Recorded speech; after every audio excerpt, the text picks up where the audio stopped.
So hey guys, welcome back to our channel यार, that is academics NEET. मेरा नाम है रोहित खंडेलवाल एंड आज हम स्टार्ट कर रहे हैं हमारे चैनल की पहली वेब सीरीज़ जिसका नाम है motion in a straight line. आज है इसका एपिसोड नंबर 1 जिसके अंदर हम पढ़ेंगे एक बहुत ही बकलैंडी टॉपिक को जिसका नाम है फ्रेम ऑफ रेफरेंस। इस टॉपिक ने बच्चों की धज्जियाँ उड़ा रखी होती हैं एंड मैं ऐसा इसलिए बोल रहा हूँ यार क्योंकि बच्चे जनरली चैप्टर स्टार्ट करते हैं डिस्टेंस एंड डिस्प्लेसमेंट से। वो फ्रेम ऑफ रेफरेंस के टॉपिक को कर देते हैं स्किप, इसीलिए उनके दिमाग में हो जाता है स्किप कौन सा topic, relative motion. Relative motion नहीं समझ पाओगे अगर फ्रेम ऑफ रेफरेंस के कंसेप्ट क्लियर नहीं है। अब इससे पहले मैं आपको इस एपिसोड के अंदर आगे बढ़ाऊँ, मैं आपको कुछ बातें बताना चाहता हूँ अपने बारे में। पहले वो सुन लो, फिर आपको ये वीडियो आगे देखनी है नहीं देखनी वो डिसाइड कर लेना। देखो यार, मैं एक टीचर नहीं हूँ, मेरे पास कोई भी टीचिंग की डिग्री नहीं है, लेकिन हाँ मैंने होम ट्यूशन्स पढ़ा रखे हैं एंड मेरे यहाँ पे मेरे घर पे बच्चे ऑफलाइन भी पढ़ाए हैं मैंने, ऐसी कोई दिक्कत वाली बात नहीं है। यूट्यूब पे मैं पढ़ा रहा हूँ क्योंकि मुझको पढ़ाना यार अच्छा लगता है एंड अब मैंने ऑफलाइन ट्यूशन देना छोड़ दिया, ठीक है, मेरा मन नहीं करता उन चीज़ों का, लेकिन हाँ पढ़ाने से मुझे अभी भी बहुत प्यार है तो मैं इसलिए यूट्यूब पे आके पढ़ा रहा हूँ, ठीक है। बाकी आपको वीडियोस मेरी देखनी है नहीं देखनी वो ऑल आप पे डिपेंड करता है। क्यों?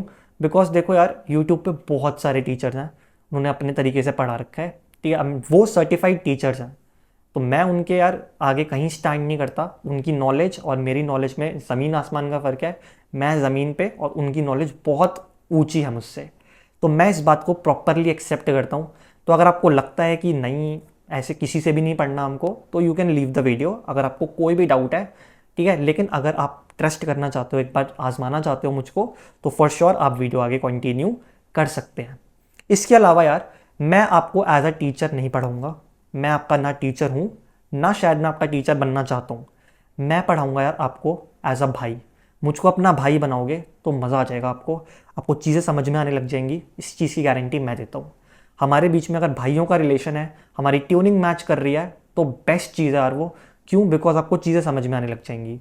एंड एक बात याद रखना, अब मैंने क्योंकि आपको भाई बोला है, तो यार एक चीज़ ये साफ है कि मैं आपको भाइयों की तरह पढ़ाऊँगा, तो मेरे मुंह से यार थोड़ी बहुत देखो लैंग्वेज ऑब्वियसली ऊपर नीचे होगी, हो सकता है मेरे मुंह से गाली निकल जाए, ठीक है। तो उन चीज़ों को अगर आप माइंड करते हो कि नहीं भाई अगर आप गाली वाली दोगे क्या कुछ भी ऐसा, ठीक है, जैसे अभी बकलैंडी निकल गया था मेरे मुंह से, ठीक है, तो अगर आपको लगता है कि नहीं ऐसे वर्ड्स से हमारी पढ़ाई नहीं होगी, हमको नहीं मैच करेगा, तो आप जा सकते हो वीडियो को छोड़ के, ठीक है। मैं आपके फीलिंग्स को हर्ट नहीं करना चाहता, आई एम सॉरी। तो स्टार्ट करते हैं आप वीडियो को। तो यार ये चैप्टर जिस यूनिट के अंदर आता है उस यूनिट का नाम है काइनेमैटिक्स। बहुत ही बकचोद यूनिट है क्योंकि इसने बच्चों की गेंद मार के रखी हुई है। अब इससे पहले हमारी भी ये गेंद फाड़ दे, हम ही इसको बीच में से फाड़ देते हैं और फट के ये 2 शब्दों में टूट जाएगा। एक वर्ड है हमारे पास काइने और एक वर्ड हमारे पास आ गया मैटिक्स। काइने वर्ड का मतलब होता है हमारे पास मोशन एंड मैटिक्स वर्ड का मतलब होता है मेजरमेंट। क्या मतलब होता है? मेजरमेंट। तो मेरे चूज़ों, नाम से ही समझ आ रहा है कि यहाँ पे हम क्या करने वाले हैं, मोशन की मेजरमेंट करने वाले हैं। क्या करने वाले हैं? मोशन की मेजरमेंट करने वाले हैं। अब मोशन को मेजर करने के यार बहुत सारे तरीके हैं। आप डिस्टेंस निकाल सकते हो, डिस्प्लेसमेंट निकाल सकते हो, स्पीड निकाल सकते हो, वेलोसिटी, एक्सेलरेशन, रिटार्डेशन। तो ये सारी की सारी चीज़ें हम कहाँ पे पढ़ने वाले हैं? काइनेमैटिक्स के अंदर पढ़ने वाले हैं। एक इंपॉर्टेंट चीज़ और कि मोशन किस तरीके से जनरेट हुआ है ये हम काइनेमैटिक्स के अंदर नहीं पढ़ते। काइनेमैटिक्स को इस बात से घंटा भी फर्क नहीं पड़ता कि कॉज ऑफ मोशन क्या था, मोशन किस तरीके से बना, ये काइनेमैटिक्स नहीं पढ़ाती हमको। ये अगर आपको पढ़ना है तो आगे आने वाले चैप्टर्स हैं हमारे पास, जैसे कि न्यूटन लॉज ऑफ मोशन, वहां पे इसके बारे में हम पढ़ेंगे। तो कॉज ऑफ मोशन हम काइनेमैटिक्स के अंदर नहीं पढ़ते। तो यहां से हमको समझ में क्या आया? हमको यह बात समझ में आई कि kinematics is the study of measurement of motion without knowing it's cause. हम कॉज को यहां पे मद्देनजर नहीं रखेंगे। इतनी बात समझ में आई मेरे भाई? तो आओ यार, अब क्योंकि एक वेब सीरीज़ है तो वेब सीरीज़ के अंदर अगर कहानियाँ ही ना हो तो मज़ा आएगा क्या? नहीं आएगा ना। तो पहली कहानी यार MKC 1 है ना। अब MKC बोलते ही बच्चों के दिमाग के पेज खुल गए कि भैया क्या बोल रहे हो। देखो गाली नहीं दे रहा, MKC का मतलब होता है हमारा मन की कहानियाँ। भैया कहानियों में क्या आता है? बिल्कुल आता है यार, लेकिन मेरी कहानी में सी आता है, ठीक है। तो MKC 1 मन की कहानियाँ, और ये पहली कहानी हम पढ़ने वाले हैं। ध्यान से सुनना, ये कहानियाँ बड़ी काम की होंगी, कंसेप्ट को बनाएंगी, ठीक है। तो सुनना इसको। सबसे पहले मैं इस कहानी का सीन समझा रहा हूँ आपको कि कहानी के अंदर क्या हो रहा है। ये मेरे पास रखा हुआ है एक टेबल, और टेबल के ऊपर रखा हुआ है एक पेन। क्या रखा हुआ है? पेन। हमारे पास ये हॉटी भाई हैं, इनका नाम है हॉटी भाई। हॉटी भाई से मैंने पूछा कि मुझे बताओ ये जो पेन है जो टेबल पे रखा हुआ है, ये रेस्ट पे है या फिर ये मोशन पे है। हॉटी भाई ने इसको घूरा और उन्होंने बताया कि क्योंकि इस पेन की पोजीशन चेंज ही नहीं कर रही, तो इसलिए ये पेन किस पे है? रेस्ट पे है। किस पे है? रेस्ट पे है। बहुत सही। अब इसी के बाद एक और कहानी पढ़ते हैं, MKC 2। इस बार हमारे पास सीन समझा रहा हूं मैं आपको। वही वाला टेबल रखा हुआ है, उस टेबल के ऊपर ये रखा हुआ है पेन। अब ऑब्वियसली यार, ये जो टेबल होगा ये कहाँ पे रखा है? ये रखा तो अर्थ के ऊपर ही है। बिल्कुल सही बात है भैया। अब हम क्या करा, हम गए अर्थ के बाहर। अर्थ के बाहर हमको मिले सेक्सी भाई। कौन मिला हमको? सेक्सी भाई। हमने सेक्सी भाई से पूछा कि सेक्सी भाई हमको बताओ ये जो पेन है ये रेस्ट पे है या फिर मोशन पे है। अब सेक्सी भाई ने भी इस पेन को घूरा, उन्होंने बोला अर्थ मूव कर रही है, अर्थ के साथ साथ ये पेन भी मूव कर रहा है। तो क्योंकि इस पेन की पोजीशन टाइम के साथ बदल रही है, तो सेक्सी भाई ने बताया कि ये पेन किस पे है? ये पेन है मोशन पे। किस में है? मोशन में। अब दिक्कत पता है क्या हुई? देखो दिक्कत हुई कि हॉटी भाई ने हमको बोला था कि ये पेन किस पे है? रेस्ट पे है। वही हमको सेक्सी भाई ने बोला कि ये पेन किस पे है? मोशन में है। तो ये तो गड़बड़ हो गई, आंसर्स बदल गए। हॉटी भाई के लिए अलग आंसर था और सेक्सी भाई के लिए आंसर अलग था। यही मैं आपको समझाना चाहता हूं यार। काइनेमैटिक्स की एक बहुत बड़ी दिक्कत पता है क्या है? कि कोई चीज 100% रेस्ट पे या फिर 100% मोशन पे आप एक्यूरेटली नहीं बता सकते। क्यों? बिकॉज कोई चीज किसी के लिए रेस्ट पे है तो हो सकता है किसी के लिए वही चीज मोशन में भी हो। तो ये तो आंसर ही डिफरेंट आने लग गए। बिल्कुल यार। तो ये एक प्रॉब्लम खड़ी हो गई काइनेमैटिक्स को पढ़ते पढ़ते कि डिफरेंट डिफरेंट ऑब्जर्वर है ना। ये भी एक ऑब्जर्वर था, ये भी एक ऑब्जर्वर था। तो डिफरेंट डिफरेंट ऑब्जर्वर के लिए आंसर्स क्या आ रहे हैं? डिफरेंट डिफरेंट आ रहे हैं। तो ये एक बहुत बड़ी प्रॉब्लम है, जिसको सॉर्ट कैसे करें वो अभी हमको समझ में नहीं आ रहा था। तो अभी हमने क्या पढ़ा? अभी हमने पढ़ा 10 answers can be different for different observers. क्या बोला मैंने? आंसर्स डिफरेंट ऑब्जर्वर्स के लिए डिफरेंट आ सकते हैं। लेकिन एक बात याद रखना, इस प्रॉब्लम से बचने का एक तरीका है, वो तरीका समझते हैं। अगर मैं कह दूं कि ऑब्जर्वर जो है वो फिक्स कर दिया जाए पूरी दुनिया के लिए, मतलब जो भी आंसर देगा उसी ऑब्जर्वर की तरफ से देगा। ये वाली बात समझ में आ रही है? मान लो मैंने कहा कि जितने भी लोग अब आंसर बताएंगे कि ये पेन रेस्ट पे है या फिर मोशन में है, वो सब के सब बताएंगे हॉटी भाई की तरफ से। तो अगर सारे हॉटी भाई की तरफ से आंसर देंगे तो पूरी दुनिया का आंसर आएगा कि ये पेन किस पे है? रेस्ट पे है। अगर मैंने बोला नहीं, सबके सब आंसर्स दोगे सेक्सी भाई की तरफ से, तो जितने भी लोग अब सेक्सी भाई की तरफ से आंसर देंगे उन सब का आंसर आएगा मोशन। तो जो आंसर है वो क्या हो गया? फिक्स हो गया।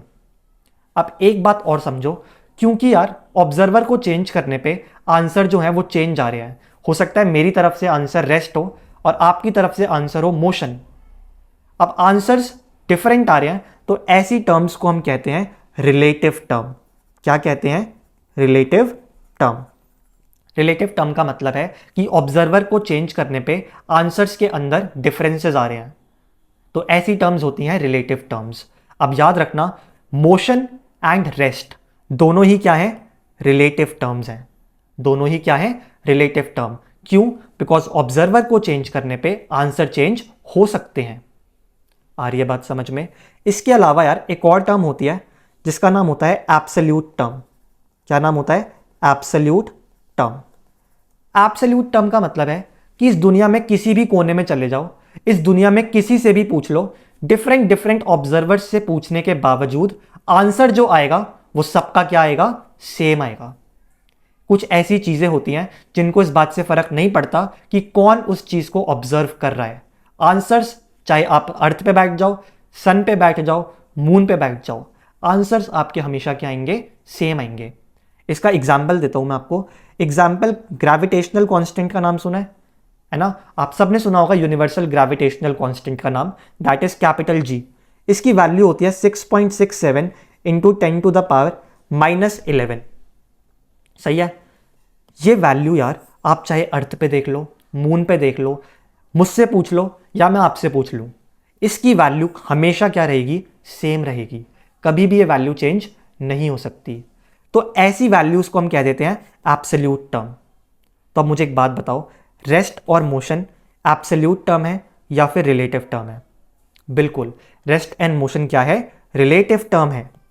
तो यहां पे एक क्वेश्चन पूछ रखा है कि बताइए motion is a dash term. तो motion is a relative term, different observers के लिए डिफरेंट आ सकती है, and not an absolute term. Absolute term नहीं है। इतनी बात समझ में आई मेरे भाई? अगर आपको इतनी बातें समझ में आ गई तो कहीं ना कहीं आपको मोशन की कॉम्प्लेक्सिटी के बारे में पता चल रहा है कि ऑब्जर्वर चेंज तो आंसर चेंज। आई इतनी बात समझ में? तो क्योंकि हमारे पास वेब सीरीज चल रही है तो भाई एक और सीन देखते हैं, MKC3। ठीक है, थर्ड सीन समझते हैं, थर्ड सिनेरियो को समझते हैं कि थर्ड सिनेरियो में क्या हो रहा है। हमारे पास एक ट्रेन चल रही है पटरियों पे, दिख रहा है हमको, और ये है प्लेटफॉर्म। प्लेटफॉर्म भाई कोटा प्लेटफॉर्म है ये, और यहाँ पे एक पैसेंजर खड़ा हुआ है जिसको इस ट्रेन में आगे जाके बैठना है। ठीक है, तो प्लेटफॉर्म पे एक बंदा खड़ा हुआ है। इतनी बात क्लियर है? मान लेते हैं प्लेटफॉर्म पे जो खड़ा है उसका नाम है हॉटी भाई। ठीक है, और जो हमारी गाड़ी चला रहा है वो है सेक्सी भाई। इसमें तो कोई दिक्कत नहीं है। अब मेरी बात ध्यान से सुनना। देखो, मैंने इस सेक्सी भाई से पूछा कि बताओ क्या हो रहा है, तो सेक्सी भाई ने मुझको आंसर दिया कि कोटा आ गया। क्या बोला उन्होंने? उन्होंने बोला कोटा आ गया। इतनी बात समझ में आई? देखो, अब अगर आप थोड़ा सा इसके बारे में सोचो ना, तो सेक्सी भाई ने किया क्या? सेक्सी भाई ने अपने आप को रख दिया रेस्ट पे, और उन्होंने क्या बोला? उन्होंने बोला कि कोटा आ गया। उन्होंने कोटा स्टेशन को अपनी तरफ मूव करवा दिया। क्या करा उन्होंने? कोटा स्टेशन को अपनी तरफ मूव करवा दिया। ये वाली बात समझ में आई? देखो, अभी हम क्या समझ रहे हैं? अभी हम समझ रहे हैं कि ऑब्जर्वर किस किस तरीके से बिहेव करता है। पहली चीज जो हमने पढ़ी कि ऑब्जर्वर को चेंज करने पे कुछ क्वांटिटीज ऐसी होती हैं जिनके आंसर बदल जाते हैं। दूसरी चीज हम क्या पढ़ रहे हैं कि ऑब्जर्वर क्या कोशिश कर रहा है? ऑब्जर्वर कोशिश कर रहा है कि वो अपने आप को रेस्ट पे करे एंड उसके बाद मोशन को मेजर करना स्टार्ट करे। नहीं समझ में आया? कोई दिक्कत नहीं है। देखो, एक और एग्जांपल लेते हैं। इस बार हमने बोला हॉटी भाई से कि हॉटी भाई बताओ क्या हो रहा है। तो हॉटी भाई ने अपने आप को सबसे पहले किया रेस्ट पे, और उन्होंने बोला कि ट्रेन आ गई। क्या बोला? ट्रेन आ गई। समझ में आ रहा है क्या चल रहा है? हर एक ऑब्जर्वर ये कोशिश करता है कि वो अपने आप को रेस्ट में रखे एंड उसके बाद वो मोशन को मेजर करना स्टार्ट करता है। तो अकॉर्डिंग टू ड्राइवर, है ना, ड्राइवर के अकॉर्डिंग, या फिर ड्राइवर कौन था? हमारा सेक्सी भाई थे। तो सेक्सी भाई के अकॉर्डिंग क्या हुआ था? कोटा आ गया। कोटा आ गया। लेकिन हमारे हॉटी भाई जो कि प्लेटफॉर्म पे खड़े थे, उनकी हमने बात सुनी तो उन्होंने क्या बोला कि ट्रेन आ गई। मेरे भाई समझ में आ रहा है चल क्या रहा है? चल ये रहा है कि ऑब्जर्वर ने क्या कोशिश करी है? अपने आप को रेस्ट पे रखने की कोशिश करी है, उसके बाद उसने हमारे आंसर्स दिए हैं। ठीक है, तो observer always try to keep itself on rest and then he starts to measure motion. समझ आई इतनी बात? और एग्जाम्पल लेते हैं। ठीक है, एक एग्जाम्पल और देखो, MKC4। देखो MKC4 के अंदर हम क्या समझ रहे हैं कि हमारे पास एक बंदा था। ठीक है, फिर से हम सेक्सी भाई से ट्रेन चलवा लेते हैं और हॉटी भाई खड़े थे साइड में, और यहां पे एक पेड़ भी था। ठीक है, अब ध्यान से सुनना मेरी बात। सेक्सी भाई से मैंने पूछा कि मुझे बताओ कि पेड़ किस पे है, तो सेक्सी भाई क्या करेंगे? सबको पता है सेक्सी भाई बोलेंगे मैं तो रेस्ट पे हूं और पेड़ मेरी तरफ आ रहा है। तो पेड़ किस में है? मोशन में है। किस में है? मोशन में है। बिल्कुल ठीक बात है। अब मैंने हॉटी भाई से पूछा, हॉटी भाई ने बोला कि नहीं भाई, मैं यहां पे खड़ा हूं, मैं देख रहा हूं पेड़ तो कहीं मूव ही नहीं कर रहा अपनी जगह से। तो पेड़ किस पे हुआ? पेड़ हुआ रेस्ट पे। तो यही तो मैं आपको समझाना चाह रहा हूं कि डिफरेंट डिफरेंट ऑब्जर्वर्स की तरफ से आंसर्स क्या आते हैं? डिफरेंट आते हैं। लेकिन ऑब्जर्वर ने क्या कोशिश करी है? ऑब्जर्वर ने कोशिश करी है अपने आप को रेस्ट पे रखने की, उसके बाद उसने आंसर्स दिए हैं। ये बात समझना बहुत इंपॉर्टेंट है कि एवरी ऑब्जर्वर ट्राइज कि वो अपने आप को किस पे रखे? रेस्ट पे रख ले, उसके बाद वो मोशन को मेजर करना प्रेफर करता है। तो भैया ये तो आपने बता दिया कहानियों की टर्म्स में, फिजिक्स है, कहानियां थोड़ी चल रही हैं। बिल्कुल सही बात है। हम इसको कैसे एक्सप्रेस करेंगे फिजिक्स की टर्म्स में? तो देखो यार, फिजिक्स की टर्म्स में एक्सप्रेस करने के लिए हम इस्तेमाल करेंगे किसका? कार्टेशियन प्लेन का या फिर कोऑर्डिनेशन एक्सिस का। अब हम सब जानते हैं कि कोऑर्डिनेशन एक्सिस क्या होता है। कोऑर्डिनेशन एक्सिस होता है कि दो एक्सिस तो होंगे प्लेन में और एक एक्सिस उनके ऊपर निकल जाएगा। एग्जाम्पल के थ्रू समझाता हूँ। ये दवाइयों का डब्बा है मेरे पास। ठीक है, ये वाला एक्सिस दिख रहा है ना? ये वाला देखो, यहां से देखो, ये एक्सिस कौन सा है? एक्स एक्सिस है। ये एक्सिस कौन सा है? वाई एक्सिस है। तो ये तो प्लेन में है, देखो ये एक्स और वाई प्लेन में है। लेकिन अगर मैं इसके ऊपर ऐसे ये पेन रख दूं तो ये कौन सा एक्सिस हो गया? जेड एक्सिस हो गया। ठीक है, तो ये वाली बात आपको समझ में आनी चाहिए। एंड आई होप कि अगर आप बेसिक मैथ्स पढ़कर आए होगे, ठीक है, वहां पे हमने कार्टेशियन प्लेन को अच्छे से पढ़ा हुआ है। तो अब मैं एक एग्जाम्पल देता हूं। मान लो मेरे पास एक पार्टिकल पी था जिसके एक्सिस थे, कोऑर्डिनेशन थे एक्स वाई एंड जेड। ठीक है, सबसे बेटर होगा कि हम नंबर से समझें। 2, 3, 1 मान लेते हैं। तो यहां से हमको क्या समझ में आया कि जो पार्टिकल P है उसकी पोजीशन क्या है? x में कितना चला है वो? x में वो चला है 2, तो x में चला है 2। y में कितना चला है वो? y में वो चला है 3।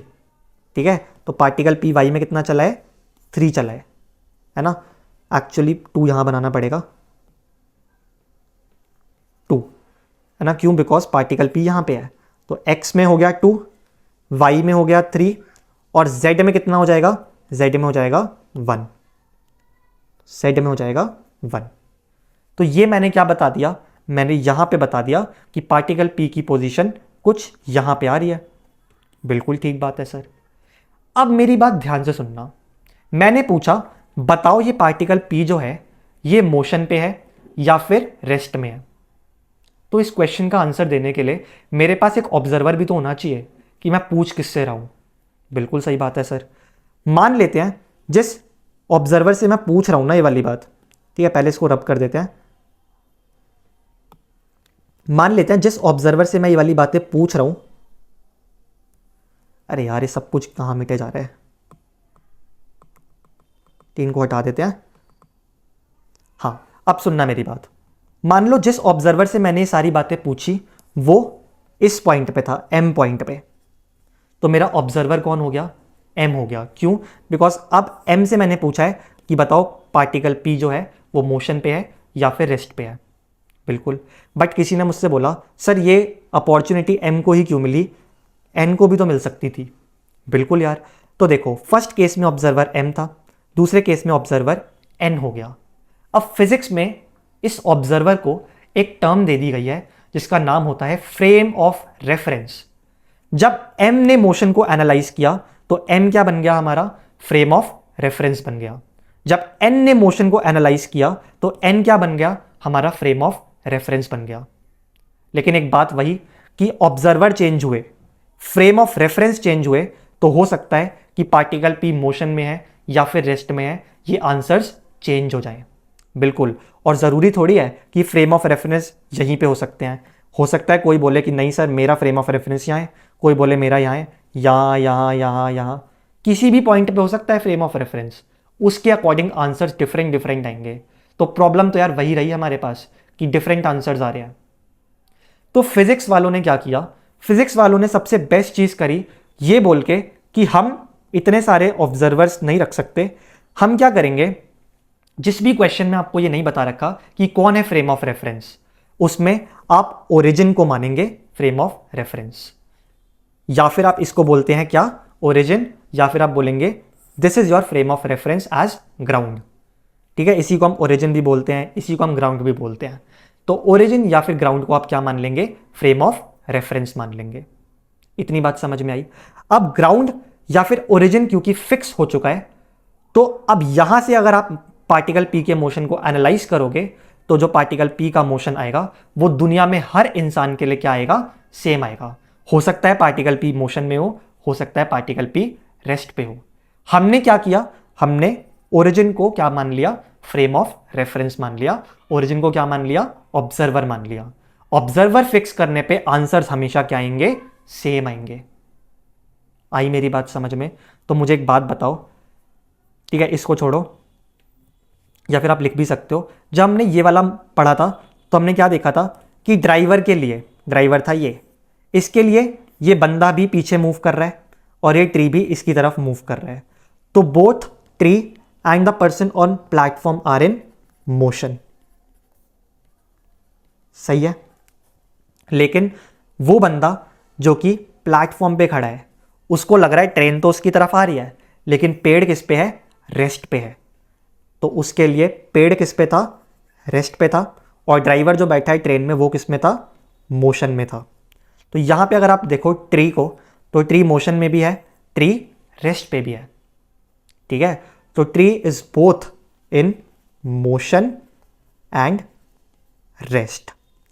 अब ये प्रॉब्लम क्यों आई, बिकॉज यहां पे हमने क्या किया, डिफरेंट ऑब्जर्वर थे। क्या थे हमारे पास, डिफरेंट ऑब्जर्वर थे। डिफरेंट ऑब्जर्वर की वजह से क्या हुआ, डिफरेंट आंसर्स आ गए। क्या हुआ था, डिफरेंट ऑब्जर्वर्स की वजह से डिफरेंट आंसर्स आए थे। अब वही तो मैं आपको बता रहा हूं कि अगर आपने ऑब्जर्वर या फिर फ्रेम ऑफ रेफरेंस, है ना, FOR मतलब फ्रेम ऑफ रेफरेंस, इनको फिक्स कर दिया तो आंसर सेम आ जाएगा। लेकिन अगर हमने इसको फिक्स नहीं किया तो हमारा आंसर क्या होगा, कीप्स ऑन वेरिंग, है ना, या फिर मैं कह सकता हूं चेंजिंग। लेकिन अगर आपने इसको फिक्स कर दिया तो जो हमारा आंसर होगा वो क्या हो जाएगा, वो हो जाएगा कांस्टेंट। ये कॉन्सेप्ट समझ में आना चाहिए, बहुत इंपॉर्टेंट है। ठीक है, यहां पे कुछ बातें लिखी हैं about frame of reference. Frame of reference को ही हम प्यार से कह देते हैं ऑब्जर्वर। ये बात भी आपको पता होनी जरूरी है। तो देखिए, फ्रेम ऑफ रेफरेंस ये क्या है, ये एक वो जगह है, ये रेफरेंस है ना, ये आपने स्टैंडर्ड रेफरेंस मान लिया जहां से आप पार्टिकल के मोशन को डिफाइन करेंगे, जहां से आप खड़े होकर देखेंगे कि पार्टिकल क्या कर रहा है, मोशन में है या फिर रेस्ट पे है। आई बात समझ में? एक बात याद रखना, कभी कभी क्वेश्चन में अपना ही फ्रेम ऑफ रेफरेंस गिवन होता है, वो ये बोल देता है कि आपको ग्राउंड को फ्रेम ऑफ रेफरेंस नहीं मानना, हमने ये फ्रेम ऑफ रेफरेंस दिया है, यहां से आप मोशन को एनालाइज कीजिए। तो उस केस में यार आप ग्राउंड को फ्रेम ऑफ रेफरेंस नहीं मान सकते। लेकिन अगर आपको क्वेश्चन में कुछ नहीं बोला फ्रेम ऑफ रेफरेंस के बारे में, तो ग्राउंड या फिर मैंने कहा था ओरिजिन, उसको फ्रेम ऑफ रेफरेंस मान लिया जाएगा। ठीक है, ये बातें और अच्छे तरीके से समझ में आएंगी जब हम क्वेश्चन प्रैक्टिस करेंगे। फिलहाल आप एक चीज और देखिए, ठीक है, एक तीसरा पॉइंट यहां पे लिख सकते हैं आप, क्या, कि every observer believes that he is at rest. Her observer ये मानता है कि वो किस में है, रेस्ट में है। आ गई इतनी बातें समझ में, है ना। अब यार एक बड़ा ही फिर से बकचोद टॉपिक कि मोशन क्या होता है एंड रेस्ट क्या होता है। ये टॉपिक अगर आपको फ्रेम ऑफ रेफरेंस समझ में आ गया ना तो ईजिली समझ में आ जाएगा। देखिए, मान लीजिए मेरे पास वापस से मैं क्या बना रहा हूँ, कार्टेशियन एक्सिस बना रहा हूँ। ठीक है, यहाँ पे मेरे पास एक पार्टिकल P था। ग्राउंड क्या है, ग्राउंड ये है, और इसके कोऑर्डिनेट्स क्या होते हैं ग्राउंड के, 0 0 0। ठीक है, अब मैंने क्या किया, यहाँ से मोशन को एनालाइज किया और मैंने देखा कि पार्टिकल P 1 सेकेंड पे देखा तब भी यहीं पे था। ठीक है, 1 सेकेंड पे देखा तब भी यहीं पे था, 2 सेकेंड पे देखा तब भी यहीं पे था, 3 सेकेंड पे देखा तब भी यहीं पे था, n सेकेंड पे देखा तब भी यहीं पे था। अब क्योंकि टाइम के साथ साथ पार्टिकल P की पोजीशन चेंज ही नहीं हो रही, तो मैंने क्या बोल दिया कि पार्टिकल P किस पे है, रेस्ट पे है। तो देखो रेस्ट पे कब होगा, जब फ्रेम ऑफ रेफरेंस के लिए पार्टिकल अपनी पोजीशन चेंज नहीं कर रहा टाइम के साथ, तब उसको कह देंगे रेस्ट पे है। लेकिन मान लेते हैं कि 1 सेकेंड में पोजीशन यहाँ थी, 2 सेकेंड पे यहाँ हो गई, 3 सेकेंड पे यहाँ हो गई, 4 सेकेंड पे यहाँ, 5 6 7 8 9 10। अब क्योंकि पार्टिकल की पोजीशन कॉन्स्टेंटली चेंज कर रही है, किसके लिए, फ्रेम ऑफ रेफरेंस के लिए, है ना। अब क्योंकि पार्टिकल की पोजीशन फ्रेम ऑफ रेफरेंस के लिए कॉन्स्टेंटली चेंज कर रही है, इसीलिए मैं क्या बोल दूंगा कि बॉडी किस में है, मोशन पे है। तो मोशन के लिए आप क्या बोलेंगे कि फ्रेम ऑफ रेफरेंस के रिस्पेक्ट में पार्टिकल की पोजीशन टाइम के साथ साथ क्या हो रही है, चेंज हो रही है। तो बॉडी किस में है, मोशन में है। तो यार आई होप आपको ये टॉपिक जो है फ्रेम ऑफ रेफरेंस समझ में आया होगा। फ्रेम ऑफ रेफरेंस बच्चे नहीं पढ़ते और उनका डब्बा यहां से गुल होता है, तो पढ़ते रहिए मेरे भाऊ, है ना। एंड नेक्स्ट लेक्चर में मिलते हैं हम, नेक्स्ट एपिसोड में मिलते हैं, जिसके अंदर हम डिस्टेंस एंड डिस्प्लेसमेंट जैसे चूतियापे वाले टॉपिक कंप्लीट करेंगे। ठीक है, एंड एक बात और बता देता हूं मैं आपको कि इन लेक्चर के जो नोट्स हैं, ठीक है, वो आपको मिल जाएंगे टेलीग्राम पे। मेरे टेलीग्राम का जो लिंक है वो मैंने दे रखा है अपने डिस्क्रिप्शन में। ठीक है, डिस्क्रिप्शन में आपको बहुत सारे लिंक मिल जाएंगे। एक तो मेरे टेलीग्राम का मिल जाएगा, ठीक है, मेरे इंस्टाग्राम का भी मिल जाएगा। इंस्टाग्राम पे मेरे 2 चैनल है, एक मेरा अपना जो पर्सनल होता है, ठीक है, पर्सनल प्रोफाइल है, और एक चैनल है मेरा हेल्थ एंड ट्रैवल के नाम से। ठीक है, हेल्थ एंड ट्रैवल, दोनों के लिंक आपको डिस्क्रिप्शन में मिल जाएंगे। तो यार बिल्कुल फॉलो कर लो अगर इंस्टाग्राम पे हो तो। ठीक है, एंड टेलीग्राम पे नोट्स के लिए आप जा सकते हैं। तो मिलते हैं नेक्स्ट लेक्चर में, तब तक के लिए पढ़ते रहिए एंड बकचोदी बिल्कुल नहीं रुकनी चाहिए, लेकिन साथ साथ पढ़ाई भी होनी चाहिए। तो मिलते हैं नेक्स्ट लेक्चर में, बाय।